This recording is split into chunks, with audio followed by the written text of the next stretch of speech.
ज्याने खरेच दाखवून दिले आहे की स्वामी समर्थ महाराज आजही आपल्या सोबत आहे।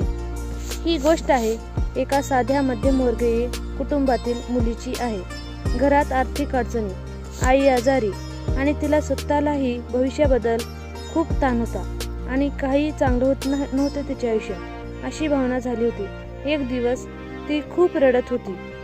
स्वामींची फोटो समोर बसून प्रार्थना करत होती, स्वामी मला मार्ग दाखवा, मी खूप थकले आहे, मी खूप काळजीत आहे। आणि ती असं म्हणून झोपली। त्याच रात्री तिला स्वप्नात एक उंच आणि तेजस्वी पुरुष दिसला। केशरी वस्त्र, हातात एक कमंडूल आणि चेहऱ्यावर शांत स्मित हास्य। बाळा भिवू नकोस, मी तुझ्या सदैव पाठीशी आहे, असं म्हणाले। त्यानंतर दुसऱ्या दिवशी तिला समजलंच नाही, पण हृदय विचित्र शांत होतं। स्वामी स्वामी समर्थ महाराज म्हणत ती एके दिवशी दवाखान्यात गेली आईच्या तिच्या।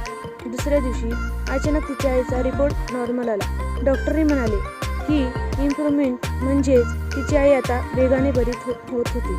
ती एका मंदिरात गेली। तिथे भटजींनी तिला विचारलं, बाळा स्वामींचं स्वप्न आलं का तुला? ती आश्चर्याने थबकली, काहीच सांगितले नव्हतं। तिने भटजी म्हणाले, स्वामी जिथे भक्तांचं मन दुखतं किंवा भक्त नाराज होतो, संकटात असतो, तिथे स्वामी प्रकट होतात। ते म्हणाले, हे माझं लेकरू आहे, काळजी करू नका। तिच्या अंगावर काटा आला। तिला कळलं स्वप्नात दिसलेले पुरुष म्हणजेच श्री स्वामी समर्थ होते। त्या दिवसानंतर त्या मुलींचं संपूर्ण आयुष्य बदललं। तिच्यात आत्मविश्वास वाढला आणि ताण चिंता नाहीशी झाली। ती रोज स्वामींचे नाव जप करू लागली, श्री स्वामी समर्थ, श्री स्वामी समर्थ असे।